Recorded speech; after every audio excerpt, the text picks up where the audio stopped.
భారత స్వాతంత్ర ఉద్యమంలో ప్రాతినిధ్యం వహించని కొందరు కేంద్రంలో పరిపాలన కొనసాగిస్తూ దేశాన్ని ప్రైవేటీకరణ చేసే ఉద్దేశంతో దేశపాలన చేస్తున్నారని సిపిఐ రాష్ట్ర సహాయ కార్యదర్శి తక్కలపల్లి శ్రీనివాస్ అన్నారు. వరంగల్ జిల్లా కమిటీ ఆధ్వర్యంలో భారత కమ్యూనిస్టు పార్టీ 100 సంవత్సరాల వార్షికోత్సవంలో భాగంగా వరంగల్ రైల్వే స్టేషన్ నుండి చౌరస్తా వరకు సిపిఐ జెండాలతో భారీ ప్రదర్శన ర్యాలీ నిర్వహించారు.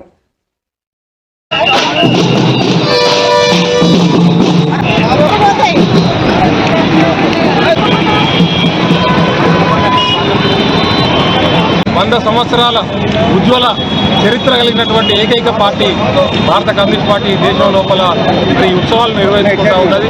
అయితే ఈరోజు ఈ ఉత్సవాల సందర్భంగా మేము ప్రజలకు ఒకటి చెప్పాలనుకుంటా ఉన్నాం.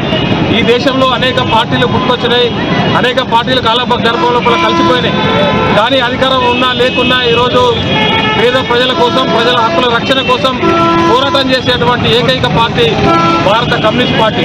ఈరోజు కులం పేరుతో, మతం పేరుతో, ప్రాంతం పేరుతో అనేక పార్టీలు ప్రజలను విభజించి మరి ఈరోజు రాజ్యాధికారంలోకి రావడం జరుగుతూ ఉన్నది. కానీ అందుకు భిన్నంగా ఈ దేశంలో సమసమాజం రావాలి, ఈ దేశంలో పేదవాడి రాజ్యం రావాలనే సంవత్సరాల క్రితం పుట్టినటువంటి ఈ పార్టీ ఆ రోజు 1926లో ఈ దేశ స్వతంత్ర ఉద్యమంలో మరి అగ్రభాగాన నిలబడి అనేక మందిని అమరులుగా ఇచ్చినటువంటి పార్టీ భారత కమ్యూనిస్ట్ పార్టీ.